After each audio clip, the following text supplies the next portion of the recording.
ईश्वर की प्यारी संतानों के रूप में मेरे निजात्मा उस आंतरिक प्रकाश की खोज कर जो सदा शांत है और सब दुखों से परे है, उस महान प्रतीक योग को धारण करो, जिसके धारण करने से समस्त संसार आपका अनुगमन करता है और बिना हानि उठाए उत्तम स्वास्थ्य, शांति और सुव्यवस्था को उपलब्ध होता है।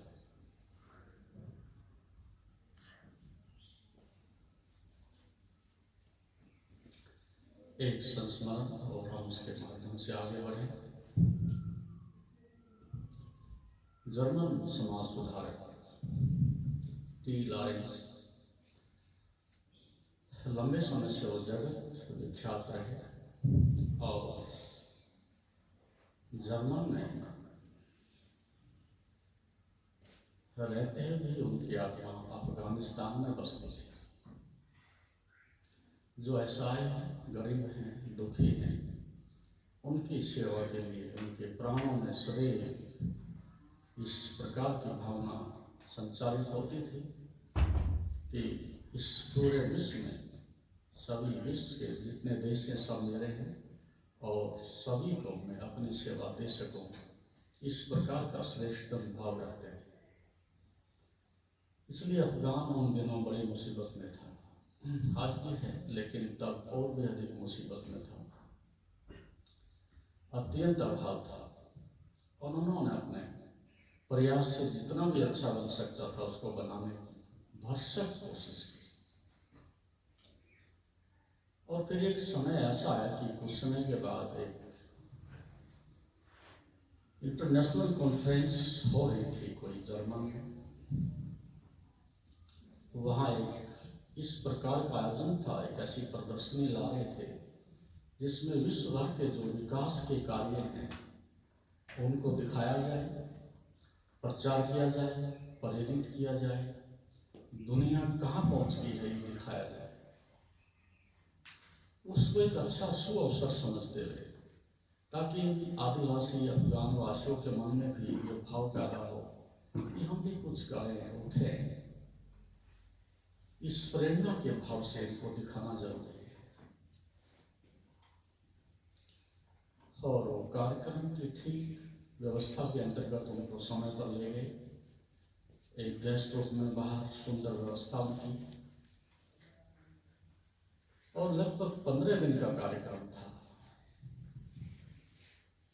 लेकिन बहुत मुश्किल से एक दो बार उनको घसीट करके और प्रदर्शनी तक ले जाया गया। जो अफगान वासी 15-20 युवक थे, अब उनकी रुचि क्यों नहीं थी? एक व्यक्ति को एक सप्ताह से रोटी ना मिली हो और कोई इसको प्रेरित करके सत्संग में ले आए, मंदिर में ले जाए, पूजा अर्चना में ले जाए, तो उसकी रुचि बिल्कुल भी नहीं बनेगी। सत्संग बात की बात है, शांति बात की बात है। पहले शरीर तो बचे, भूख तो मिटे। तो उनके जीवन की सबसे बड़ी समस्या थी पानी, वो आज भी है। और वहां देखा पानी चारों तरफ बरस रहा है और बाथरूम में शावर लगे हुए हैं, टोटियां लगी हुई हैं, जिधर चाहो उधर चारों तरफ पानी की वर्षा हो रही। और उनके लिए मिरेकल था। यदि किसी रेगिस्तान के व्यक्ति को जिसने कभी संचित जल राशि नहीं देखी, ऊपर से अपनी इच्छा अनुसार गिरता हुआ पानी नहीं देखा, और उसको ऐसा देखने को मिल जाए, उसके लिए इससे बड़ा चमत्कार और क्या हो सकता है? अफगान वासियों ने देखा रहे दुनिया इतने आगे पहुंच गई, इतना विकास हो गया और हम पिछड़ रहे हैं और यहाँ टोटियों से पानी मिल रहा है और हमें कभी बताया नहीं गया कि टोटियों से पानी आता है। और वो समय भी आ गया कि जब उनकी फ्लाइट थी सामान पहुंच गया, सब लोग एयरपोर्ट पर चले गए, लेकिन वो 10-15 जो अफगान निवासी थे वो कहीं दिखाई नहीं दिए। चर्चा हुई, किसी ने कहा हो सकता है कि अभी वो अपने गेस्ट हाउस में है। और ऐसा ही हुआ कि देखा वो युवक बाथरूम में से टोटियां निकाल रहे हैं, कुछ तोड़ रहे हैं, कुछ निकाल रहे हैं, शावर निकाल रहे हैं और पैक कर रहे हैं अपने बैग में। उनसे जाके पूछा तुम ऐसा क्यों कर रहे हो? बोले हम अपने देशवासियों को कम से कम इतना तो एक उपहार दे सकते हैं कि हम जल बरसाने वाली टोटियां दे रहे हैं, अपने घरों में ले जाकर के लगाएंगे, हमारा परिवार राष्ट्र उन्नत हो जाएगा। ये आविष्कार हमें नहीं पता था, हम इन टोटियों को अवश्य लेते। और उस युवक ने मुझसे समझाया कि देखो, टोटियों में पानी नहीं आता, टोटियों में अपना पानी नहीं है, पीछे से बड़ा जल स्रोत है, उससे टोटियों में पानी आता है। टोटियों के पास अपना कोई पानी नहीं, कोई स्रोत नहीं, ये केवल पानी को बाहर जाने का मार्ग दे रही है, लेकिन टोटियों में पानी अपना नहीं होता। आप व्यर्थ ही इसको ले जा रहे हो और पानी कभी भी नहीं मिलेगा। ये बात सत्य है, तो एक आपके विषय में भी एक बात निश्चित रूप से सत्य है, और वह सत्य ये है कि जीवन आपके पास है, लेकिन जीवन से अमृत कैसे प्रकट हो वो आपके पास नहीं। राम के आप भक्त हो और राम का गुणगान भी गाते हो, लेकिन केवल टोटी आपके पास है, राम आपके पास नहीं है। कुछ कृष्ण के भक्त हैं, कुछ ईसा मसीह के भक्त हैं, कुछ महावीर के भक्त हैं, कुछ बुद्ध के भक्त हैं, लेकिन ये सब टोटे लेके घूम रहे हैं। राम नाम के कोई तो टोटे लेकर के घूम रहा है, कोई भगवान कृष्ण की टोटे लेकर के घूम रहा है। उसमें राम के प्राण ही नहीं तो टोटी का करोगे क्या? कृष्ण का नृत्य नहीं तो टोटी का क्या करोगे? बुद्ध की समाधि और आनंद ही नहीं तो क्या करोगे टोटी का? तो इस प्रकार से लगभग आप उस बात पर तो हंस रहे होंगे कि ये युवक क्या नासमझी कर रहे हैं, ये टोटी निकाल रहे हैं, लेकिन एक अर्थ में आप भी वही कर रहे हो कि आप केवल टोटियां लेकर के घूम रहे हो। इसके पीछे न आत्मा है, न अनुभव है, न आनंद है, न साधना है, न सत्संग है, न धर्म, कुछ भी नहीं, केवल आप टोटियां लेकर के घूम रहे हो। और जैसे बिना जल स्रोत के टोटियां बेकार है, ऐसे बिना धर्म के, बिना आचरण के आपका जीवन भी व्यर्थ है। ऐसा कोई आदमी आप में से नहीं कि जो किसी का अनुयायी ना हो। किसी ना किसी धर्म को तो आप मानते ही हो, लेकिन जीवन में संगीत नहीं, शांति नहीं, स्वास्थ्य नहीं, तो इसका एक अर्थ सीधा सा है, आपके हाथ में टोटी है, धर्म नहीं है, टोटी हाथ में रहेगी। जब आप इस बात के प्रति अधिक सजग हो जाओ और इस स्वीकृति के भाव से भर जाओ कि टोटी से जिंदगी हमारी नहीं चलेगी और टोटी से जीवन धार्मिक नहीं बनेगा, इसमें आत्मा भी चाहिए, तब जीवन में एक अलग भाव भंगिमा, एक अलग दशा और दिशा मिलती है। अन्यथा आप इस टोटी को ही सब कुछ समझ करके बैठे रहोगे, इसमें कभी जल नहीं आएगा। तो इस बात के ऊपर गहराई से मनन करना, चिंतन करना कि क्या सही अर्थों में हम धर्म का अनुसरण करते हैं? नहीं करते। और क्यों नहीं करते हैं? ऐसा क्यों हो गया है? क्योंकि आपकी जो भी अतीत में आई हुई जनरेशन है, जो भी आपके अतीत से आए हुए बच्चे हैं, कल आप बच्चे थे, आप बड़े हो गए हो, तो उनको हमने अपने जीवन से बहुत दूर कर दिया है। अब आप जीवन से बहुत दूर हो और व्यर्थ के सामान से, व्यर्थ के सम्मान से और संसार की धरोहर से अत्यधिक निकट हो।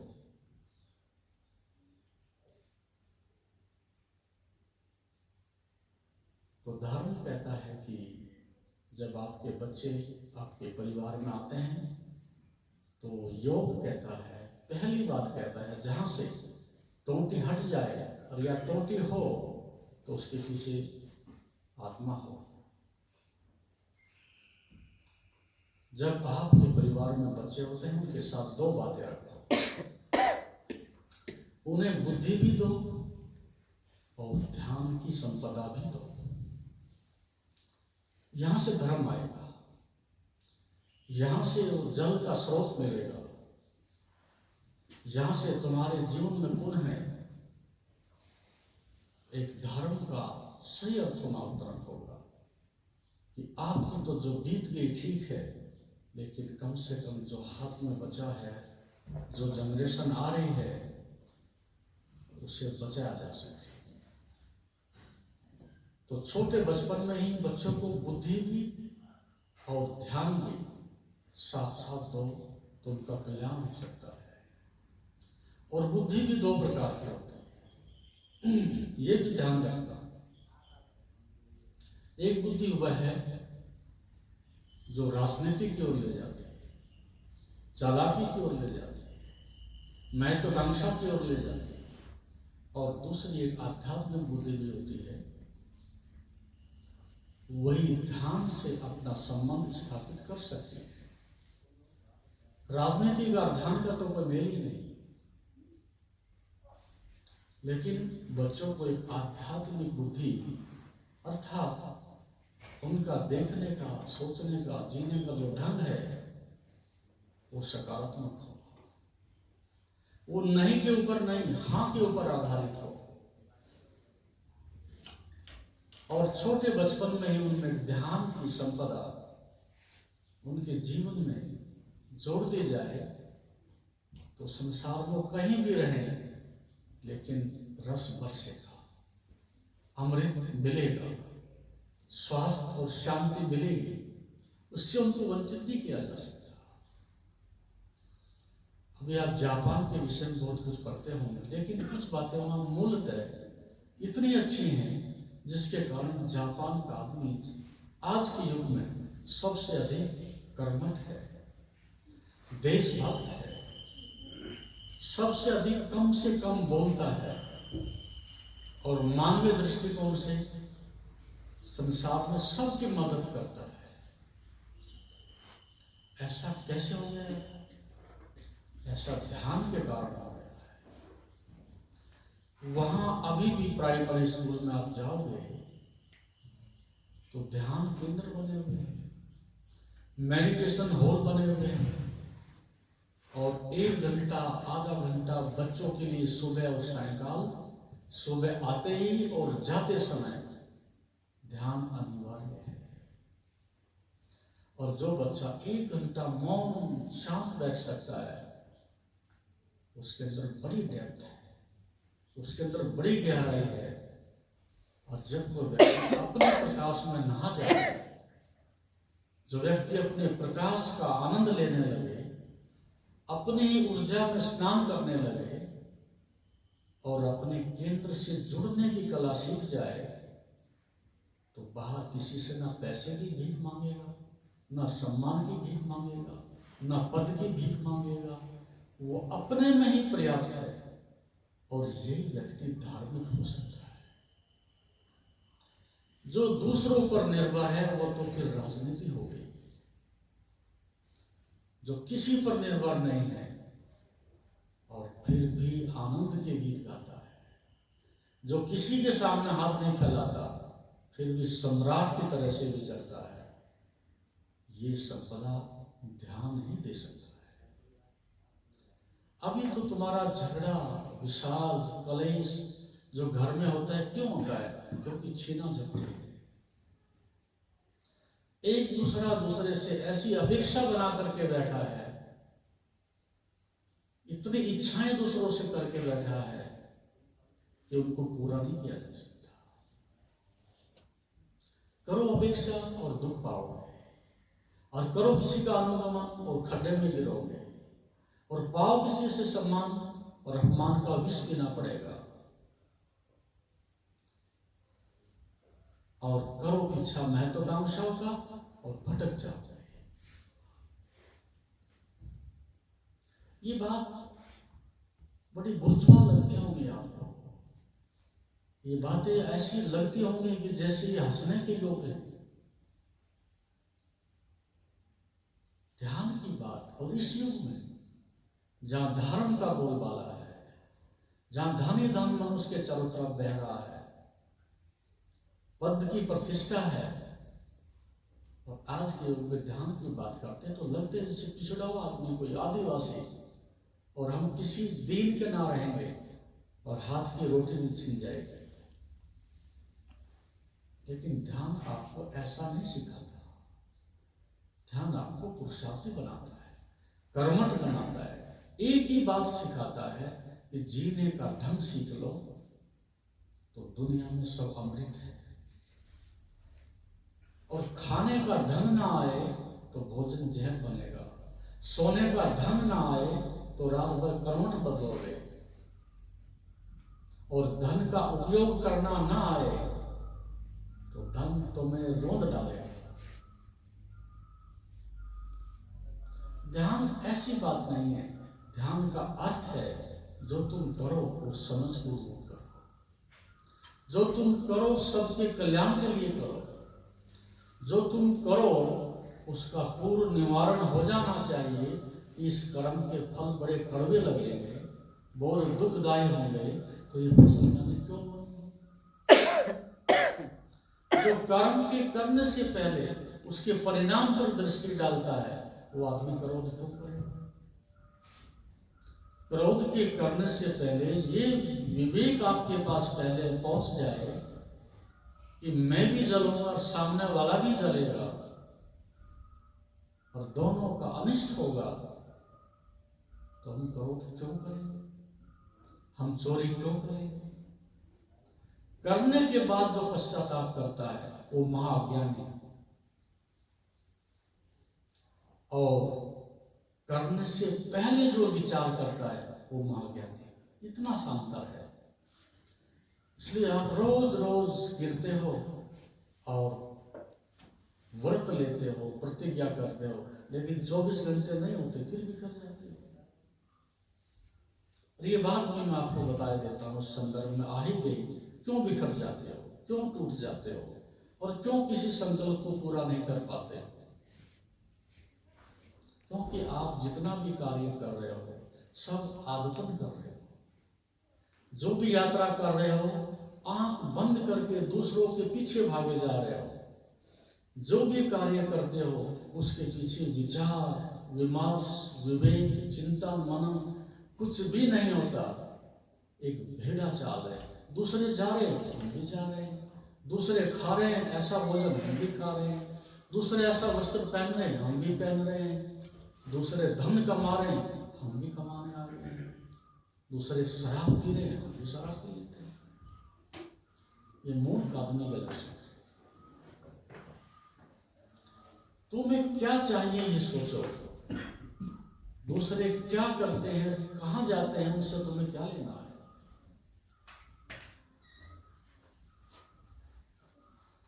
इस बात पर जब तक आप विचार नहीं करते आपके जीवन में समझ पैदा नहीं होगी। जो भी कुछ करना है पहले सोचो क्यों। क्या मुझे इसकी आवश्यकता है? इसके परिणाम क्या होंगे? क्या यह मैंने विचार किया है? और जो व्यक्ति ऐसा सोच करके कर्म करता है कि मेरे इस कर्म से किसी को दुख नहीं होना चाहिए, तो क्या इस पृथ्वी पर स्वर्ग ना आ जाएगा? हम तो कर्म भी इसलिए करते हैं कि ताकि दूसरे आदमी को दुख दे सके। सब आयोजन दूसरों को दुख देने के हैं। और ये बात ध्यान रखो, जो व्यक्ति किसी को दुख देने में उत्सुक है वो व्यक्ति सुखी हो ही नहीं सकता। जो दूसरों का अमंगल चाहता है उसका मंगल हो ही नहीं सकता। तो ध्यान की संपदा, बच्चों को बुद्धि भी दो, सात्विक बुद्धि, सकारात्मक बुद्धि। हाँ, इस पर खड़े हो, नहीं पर नहीं, ऐसी बुद्धि। और परंपरागत जो भेड़ा चाल चलती है, रूढ़िवादिता चलती है, पाखंड चलता है, उससे बच्चों को बाहर धीरे धीरे निकालना चाहिए। आप वो करो जो कल्याणकारी है, वो करो जो सृजनात्मक है, वो करो जो तुम्हें ऊंचा उठाता है और एक गहराई में देता है, तो उसकी सार्थकता है। आप इतना घमासान कर्म कर रहे हो, रात और दिन भी कर्म में लगे हुए हो, लेकिन परिणाम क्या है?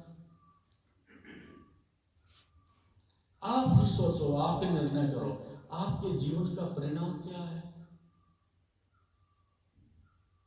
स्वास्थ्य चला गया, शांति चली गई, सभ्यता चली गई, प्रेम चला गया, धर्म चला गया, और फिर भी हम कहते हैं विकास हो रहा है। सारी विश्व की स्थिति यह है कि लोग मरने के कगार पर हैं, लेकिन फिर भी हम क्या कहें? विकास हो रहा है। ये कौन सा विकास हो रहा है? ये मौत का विकास हो रहा है, जीवन का विकास नहीं हो रहा है। आप अपने जीवन में अधिक से अधिक मृत्यु का विकास कर रहे हो, जीवन का तो कोई विकास नहीं दिखता। और जीवन का हो तो जीवन के फल लगने चाहिए। आप ऐसे बोर्डम से, ऊब से भरी हुई जिंदगी को ढो रहे हो। सुबह उठते हो तो देखा करो कहां से आरंभ हुआ है तेली का बैल। तेली का बैल ही कहूंगा, वहीं से आरंभ करते हैं, दिन भर गपशप मारते हैं, मनोरंजन करते हैं, उल्टा सीधा भोजन खाते हैं, और फिर रात को लौट करके अपने घोंसले में वैसे पहुंच जाते हैं। कुछ नया नहीं, कुछ रचनात्मकता नहीं, कुछ दिव्यता नहीं, कुछ भी ऐसा नहीं है। एक रोबोट जैसी जिंदगी हो गई है। बस घूम फिर के तेली का बैल वहीं खड़ा हो जाता है, दौड़ता है, चलता है, पहुंचता कहीं नहीं।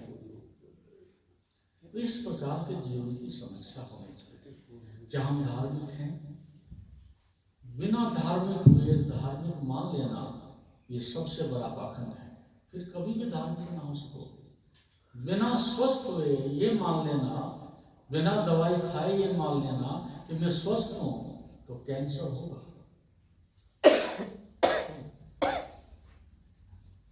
ऐसी स्थिति हमारी हुई है। और आप ना मानो कुछ भी, लेकिन कुछ हो जाओ। होना सबसे बड़ी बात है। आप मंदिर जाते हो या नहीं जाते हो, मना नहीं करता, लेकिन यदि आप एक सुंदर श्रेष्ठ जीवन जी रहे हो तो मंदिर में जाना सार्थक हो गया। लेकिन जीवन हमारे केंद्र में नहीं। केंद्र में हमारे बस एक सूत्री कार्यक्रम है जिसको हम 3W कहते हैं, वाइन, वेल्थ और वोमेन। बस संसार में 3 चीजों के पीछे आदमी भागा जा रहा है, और ये तीनों मृत्यु का विस्तार करते हैं, मूर्छा का विस्तार करते हैं। जीवन की संपदा तो छिन जाती है इनके आते ही। तो बच्चों को ध्यान भी दो और एक सकारात्मक बुद्धि भी दो और उनको नकारात्मक जीवन पर खड़ा मत करो। हाँ कहना सिखाओ। हम हर बात में बच्चे के लिए नहीं, ये नहीं करोगे, वो नहीं करोगे, ये नहीं होगा, वो नहीं होगा। बच्चे को सकारात्मक जीवन देने के लिए हाँ पर उसको राजी करना अत्यंत आवश्यक है। अब सपोज एक बच्चा अग्नि को छूने जा रहा है, तो आप उस समय उसके माइंड को डाइवर्ट करो। देखो वो फूल कितने अच्छे हैं, देखो वो पक्षी क्या सुंदर गीत गा रहा है, देखो कितना सुंदर जल का प्रवाह बह रहा है। जब भी बच्चे के मन में अनिष्ट आए, नकारात्मक आए, तत्क्षण उसके माइंड को डाइवर्ट करो।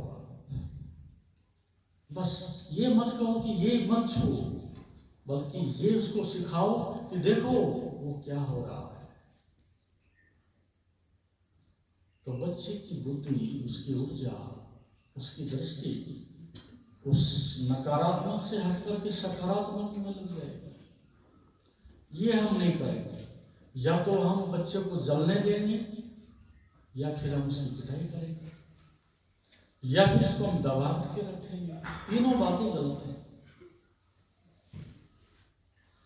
तो गृहिणी का, एक मां का इस समाज में जो इतना आदर था, वो मां बनने के कारण नहीं था। मां के पास एक बहुत बड़ी क्षमता है बच्चे का सृजन करने की। इस कारण से मां का आदर था। वो घर में रहेगी, सब चीजों की व्यवस्था देगी, अच्छे संस्कार देगी, अच्छी दिशा देगी। उस कारण से मां महान थी। अब मां और बच्चे का तो कहीं मिलन ही नहीं होता। कितने तो बच्चे ऐसे दुर्भाग्यशाली हैं कि बड़े होने के बाद पता चलता है कि मेरी मां थी, कोई और ही पालन पोषण कर रहा है। हम धन बटोरने में लगे हुए हैं और मेरा जो बच्चा है, जो परम धन है, वो लुट रहा है, नष्ट हो रहा है। जो जीवन थे वो इग्नोर हो रहा है, और जो कागज है मात्र मरण धर्मा है, उनकी आरती उतारी जा रही है। ये अधर्म के कारण है। धार्मिक हम नहीं रहे। शब्दों से क्या होता है? शब्दों से कोई न प्यास बुझती है, न भूख बुझती है, न शांति मिलती है।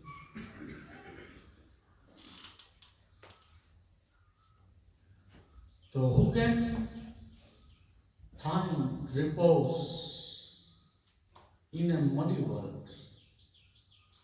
इस अशुद्धता से भरे संसार में कौन शांति को उपलब्ध होता है?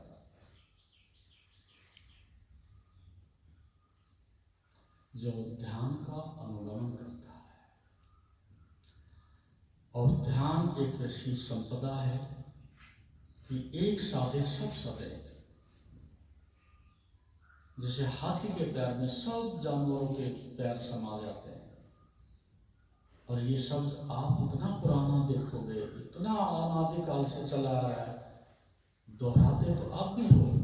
जब कभी आपका बच्चा तेजी से दौड़ता है, लगता है कि ठोकर खा के गिर पड़ेगा, तत्क्षण आप कहते हो बेटे देखना, ध्यान से चलना। जब बच्चा अधिक भोजन खा रहा होता है, तब आप कहते हैं बच्चे से कि देखना, ध्यान से भोजन करना और ध्यान से पढ़ना, और देखना मेरी बात ध्यान से सुना करो।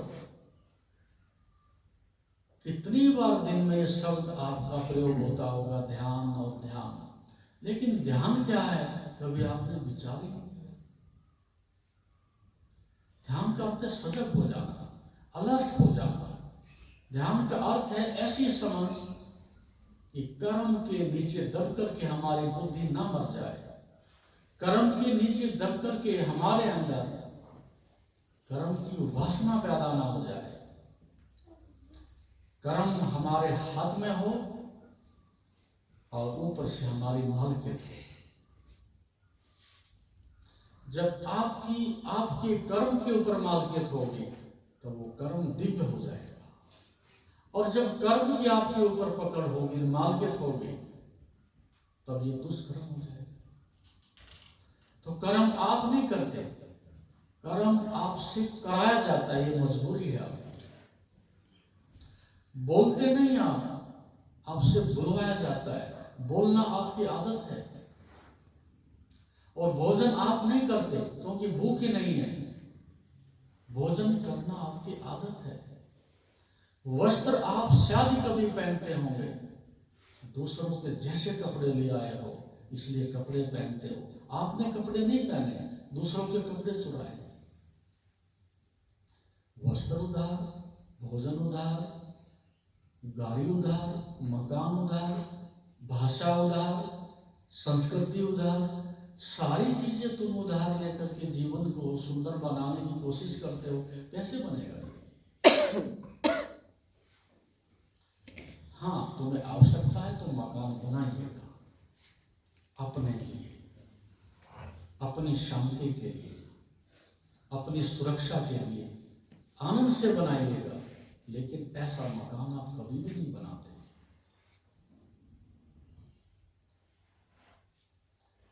वो मकान महत्वाकांक्षा से बना है, वो गाड़ी महत्वाकांक्षा से आई है, और वो कभी आपको शांति से नहीं रहने देगा। ऐसा मकान जो महत्वाकांक्षा से बना है, ये दूसरे से अच्छा बनाऊंगा, आप शांति से नहीं रह सकते उसमें, क्योंकि बड़े मकान फिर खड़े हो जाएंगे, उसी शहर में इससे भी बड़े मकान और आ जाएंगे, और फिर आप मकान की बीमारी से ग्रसित फिर दौड़ोगे। अब तो हम गए, मॉडल पुराना हो गया, अब फिर नया बनाओ। अमेरिका में बीमारी पैदा हुई, जब व्यक्ति के पास अधिक धन होता है तो फिर व्यक्ति जीवन से टूट जाता है। अमेरिका में क्या हुआ? अमेरिका में ये हुआ कि पहले तो ये फैशन आया कि प्रत्येक आदमी के पास एक कार होनी चाहिए, एक मकान होना चाहिए, और कंपनी ने देखा ये तो सब बिक गया और आगे बिक नहीं रहा, तो फिर एक दूसरा वक्तव्य आया है कि एक गाड़ी तो सभी के पास होती है, अमीर आदमी वो है जिसके पास 2 गाड़ियां हो, और एक मकान तो साधारण लोगों के पास भी होता है जिसके पास 2 मकान हो, एक गर्मियों का एक सर्दियों का, वो अमीर आदमी। फिर 2 मकान, फिर 2 गाड़ियां, 2 बीवियां, और ये बीमारी, इसका कोई अंत नहीं है। इसलिए जो आदमी दूसरों का अवलंबन करता है, बिना आवश्यकता के दूसरों व्यक्तियों की वस्तुओं को अपनी वस्तु बनाने की कोशिश करता है, महत्वाकांक्षाओं का पीछा करता है, ऐसा व्यक्ति धार्मिक तो हो ही नहीं सकता, लेकिन साधारण जीवन जीने की स्थिति में भी नहीं होता। आपको क्या चाहिए? सीधे सीधे अपने जीवन से पूछो, और वो बाजार से ले आओ। ये धार्मिक आदमी है। भूख लगे, सच्ची भूख लगे, और जो आपके लिए स्वास्थ्यवर्धक हो, बस ये मेरा भोजन है। लेकिन हम सभी चीजों में ऐसे बिछुड़ गए हैं, ऐसे खो गए हैं कि हर चीज हमारे लिए जहर बनती जा रही है। ये धर्म नहीं हो सकता।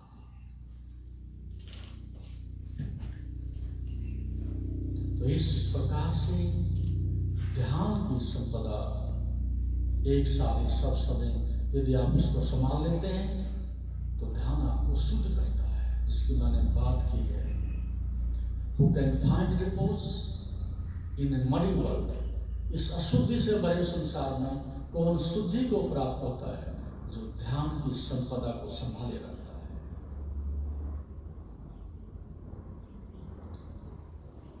और इसके साथ साथ कुछ चीजें हैं, कुछ सूत्र हैं। अब तक तो बीमारी बताई मैंने, अब उसका थोड़ा उपाय भी बता देता हूं, और जो अपने घर में आप आसानी से कर सकते हो। पूरी ध्यान की जो संपदा है वो अवेयरनेस के ऊपर खड़ी है। सब पाप बेहोशी के परिणाम है, और सभी मनुष्य के होश के परिणाम है। ध्यान कोई आकाश की बात नहीं है। और ध्यान किसी ऋषि महर्षि की व्यक्तिगत संपदा नहीं है। दो प्रकार से आप जीवन जी सकते हो, एक समझ से, विवेक से, अनुभव से, और दूसरा एक व्यर्थ के संग्रह से, एक व्यर्थ की जानकारी से, एक व्यर्थ की परंपरा से। उसमें जीवन कभी विकसित नहीं होता, ना गहराई बढ़ती और ना ऊंचाई बढ़ती। लेकिन पहली बात जो मैं कह रहा हूं कि जब आप समझ से और आवश्यकता से और अपने निर्णय से और अनुभव से जीवन जीने लगते हो, फिर आप में से कोई भी गरीब नहीं होगा। क्योंकि आवश्यकता है कितनी, ये तो सोचो।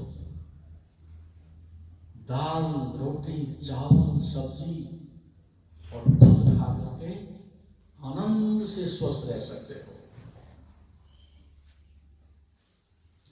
लेकिन ये तो भोजन ही नहीं रहा। जब तक ये आपका चाइनीज फूड है, फास्ट फूड है, पैक्ड फूड है, पता नहीं क्या क्या किस प्रकार के भोजन है, जब तक कि आपके टेबल पर उनका समावेश नहीं होता, कहते ये तो सभ्यता से दूर चला गया। आप किसी के घर में जाते हो तो टेबल पर पहले दृष्टि डालते हो कि किस प्रकार का भोजन खाता है, और दाल रोटी खाने वाले के यहाँ आप मेहमान भी बनना पसंद नहीं करोगे।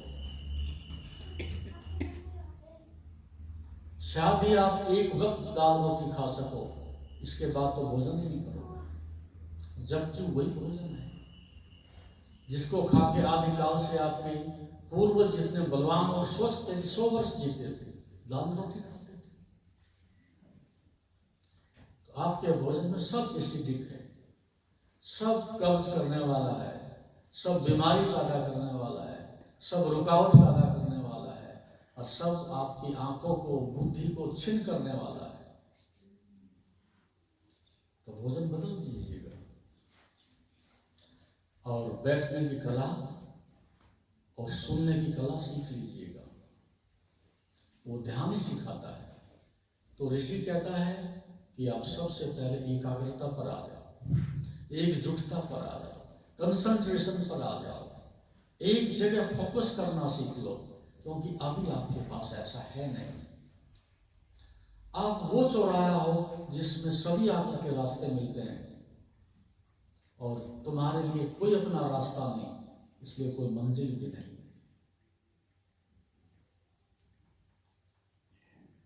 चारों तरफ से रास्ते आ रहे हैं, एक भीड़ इकट्ठी हो गई है, और उस भीड़ में आदमी खो गया है। तो आप अभी आंख बंद करके देखो, आपका मन थोड़ी देर के लिए भी स्थिर नहीं है। कभी अतीत में क्या हुआ था, कभी भविष्य में क्या होगा, दौड़े ही जा रहा है, दौड़े ही जा रहा है। ऐसी दौड़ती हुई ट्रेन में कैसे आप यात्रा कर सकते हो? जीवन को ठहराव चाहिए, समग्रता चाहिए, एकाग्रता चाहिए, तभी आप सजग हो सकते हो। अन्यथा सजग जल्दबाजी में कैसे होंगे? जल्दबाजी में स्वामी तो खो जाता है, और हमारा स्वामी तो खो गया है। और जिसका अपना स्वामी तो खो जाता है, वो दूसरों को गुलाम बना करके उसका स्वामी बनने की कोशिश करता है। ये एक बहुत बड़ा अभिशाप है मनुष्य के लिए। आप किसी को भी तत्संग गुलाम बनाने की चेष्टा करते हो।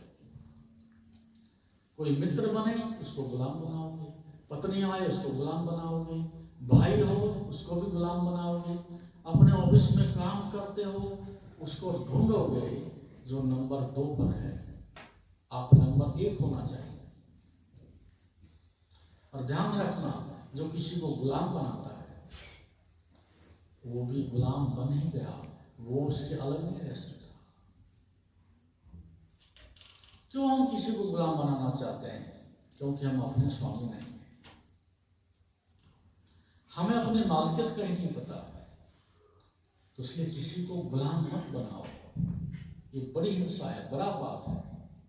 सबको स्वतंत्रता दीजिएगा, प्रेम लीजिएगा, और जो तुम अपने लिए नहीं चाहते दूसरों के लिए भी मत करिएगा। क्या तुम किसी का गुलाम होना चाहते हो? और यदि आप गुलाम होना नहीं चाहते तो दूसरे को गुलाम क्यों बनाते हो? तो सूत्र है, पहले एकाग्रता, शांति से बैठना सीखें। बंदर की तरह से दाएं बाएं छेड़खानी मत करो। आप कभी भी देखो, जब बैठते हो कभी इधर हाथ कभी उधर हाथ, कैसे हाथ, और शरीर कभी इधर कभी उधर पलटे मार रहे हो। ऐसा नहीं होता था।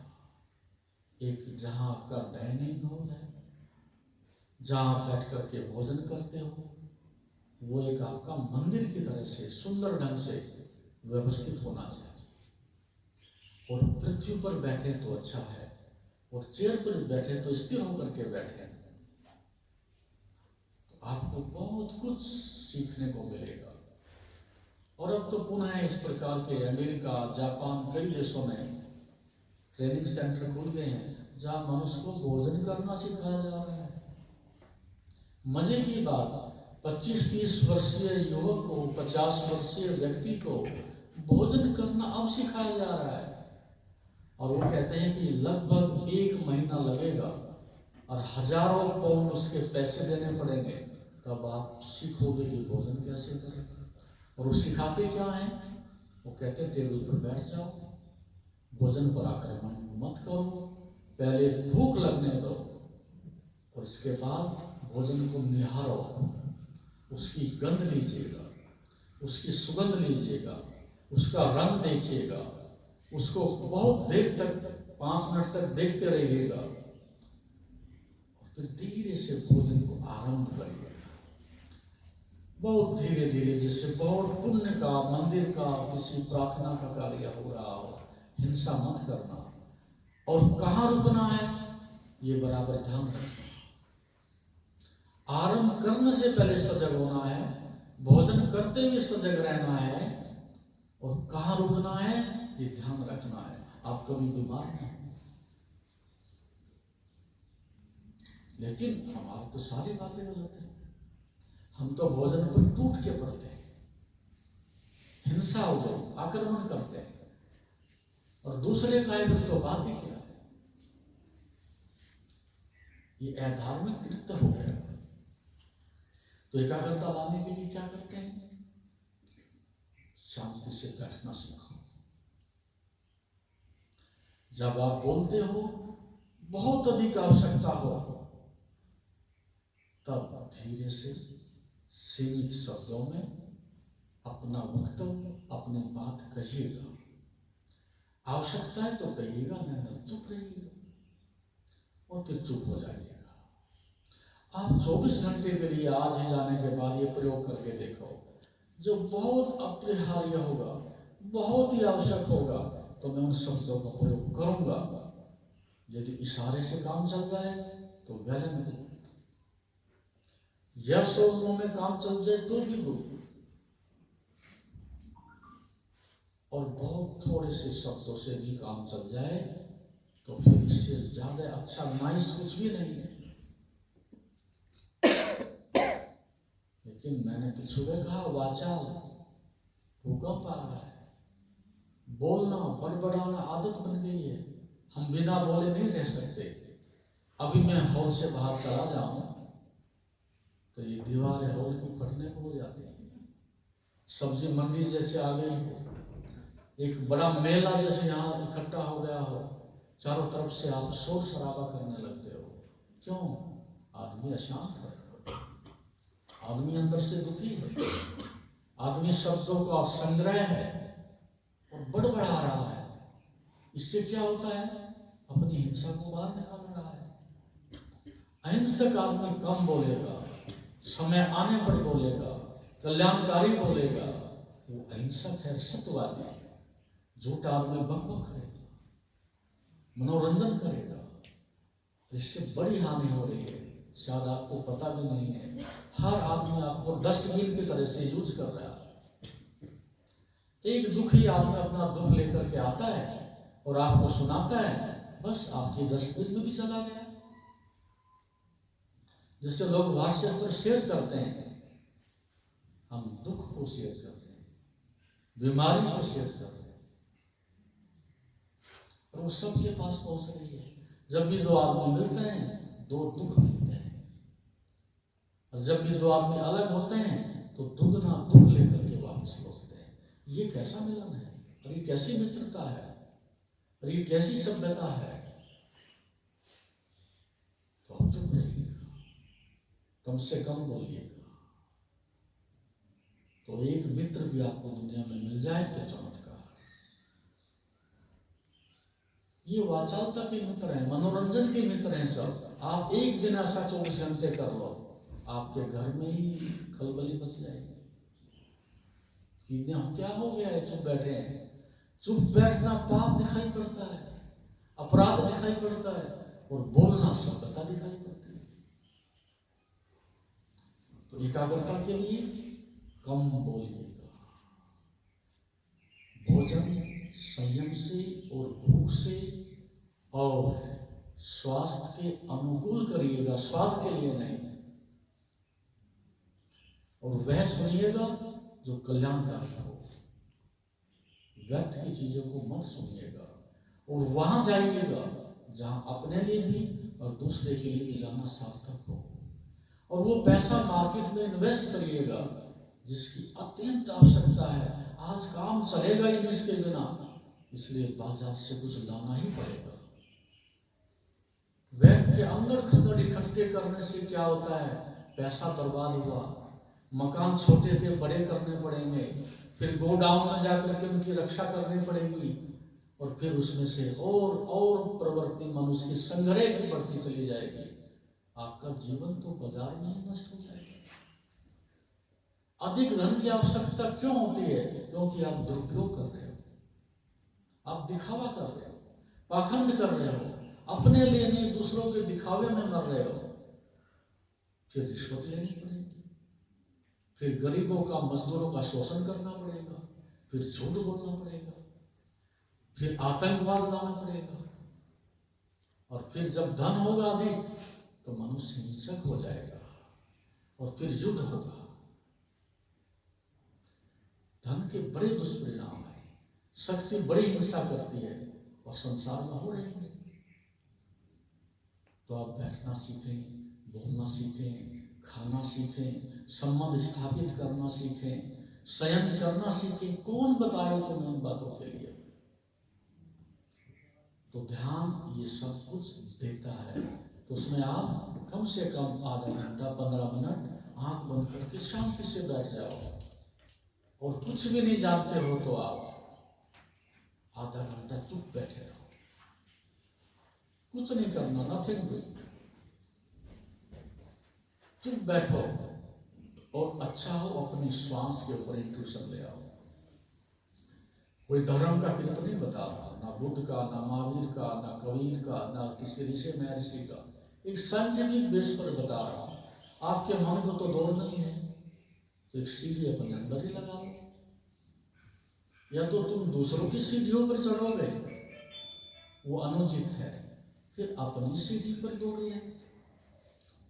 किसी की हानि भी नहीं होगी, किसी की गुलामी भी नहीं होगी, किसी को ढूंढना भी नहीं पड़ेगा। कुर्सी पर बैठ जाओ, ऑफिस में है तो वहां बैठे रहो। कोई पायलट आपकी गाड़ी चला रहा है, आप पीछे बैठे हो, आराम से बैठे रहो, और अपने श्वास के ऊपर अपनी इंट्यूशन ले आओ। अपनी श्वास को ऑब्जर्व करने लगो, कैसे चल रही है, कैसे गति हो रही है, कहाँ तक हो रही है। केवल उसको ऑब्जर्व करना है बस, और कुछ भी नहीं करना। लेकिन पूरे प्राणपन से आप 15 मिनट में ऐसा सुख अनुभव करोगे, ऐसी शांति अनुभव करोगे जो आपने कहीं भी नहीं पाई है। और दूसरा, जो भी कर्म करते हो, भोजन का, सफाई का, स्नान करने का, पूरी तन्मयता से, एकाग्रता से करो, संतुष्ट होकर करो, हड़बड़ाहट में मत करो कि बाथरूम में हो और मन ऑफिस में है, ये स्नान नहीं हुआ। और भोजन को ठूस ठूस के मत मारो, थोड़ा पेट खाली रखो, हवा के लिए, पानी के लिए। अच्छा आहार करो, सुंदर करो, ऋतु के अनुसार करो, और थोड़ा अल्प आहार करो जिनको शांति चाहिए, स्वास्थ्य चाहिए। और इंद्रिय मौन। एक गृहस्थ आश्रम में नियम भी बना लो कि 1 घंटा हमें मौन रहना है। सुबह पूरे परिवार में घोषणा कर दीजिएगा 1 घंटे के लिए हम किसी से बात नहीं करेंगे। बहुत अच्छा होने लगेगा। 1 घंटा हम सायंकाल को बात नहीं करेंगे। आपके अंदर एक गहराई पैदा होने लगेगी, एक अलग ही चिंतन पैदा होने लगेगा और आप अपने आसपास रहना पसंद करोगे, क्योंकि 1 घंटे में शांति तो मिलती ही है। और जब अपने घर में शांति मिलती हो तो दूसरी को उधार क्यों ले। इंद्रिय मौन रखिएगा। और जीवन उत्सव है, जीवन नरक नहीं है। जीवन आनंद है, घिसटने के लिए नहीं है। कहते हैं लोग जिंदगी काट रहे हैं ऐसे ही। ऐसे जिंदगी को क्यों काटते हो? जिंदगी तो काटने के लिए नहीं मिली है, जिंदगी जोड़ने के लिए मिली है। जिंदगी को जोड़िएगा, अपने को संगठित करिएगा। और प्रभु ने एक अवसर दिया है, धन्यवाद दीजिएगा प्रभु को। सारी सृष्टि उत्सव मना रही है। पेड़ पौधे, पशु पक्षी, सूरज चांद सब उत्सव मना रहे हैं। तुम क्यों गमगीन हो रहे हो? क्या छिन गया तुम्हारा? यही छिन गया है कि तुम्हारी दृष्टि भविष्य पर लगी हुई है। जीवन अभी और यही है और मन कहीं भविष्य में भटक रहा है, कल्पनाओं में भटक रहा है। तो वर्तमान में जीने लगो, जो है कम से कम में गुजारा करने लगो। जैसा है उससे क्या साथ संतुष्ट हो जाओ, तो तुम्हारे जीवन को दुख नहीं रहेगा। इस प्रकार से अपने सांत्रिक प्रकाश की खोज करिएगा, ध्यान की संपदा को जोड़िएगा। और मैं नहीं कहता कि संसार में मत रहो, ऑफिस मत जाओ, नौकरी मत करो, पैसा मत कमाओ, गृहस्थ में मत रहो। ऐसा किसी ऋषि ने नहीं कहा। उन्होंने एक ही बात कही, जहां रहो समझपूर्वक रहो, जहां रहो होशपूर्वक रहो, जहां रहो अपने विवेक का उपयोग करो, जहां रहो अपने अनुभव को बढ़ाओ, जहां रहो कम से कम में भी गुजारा करके खुश रहो। दूसरों की महत्वाकांक्षा में अपने जीवन की आहुति मत दो,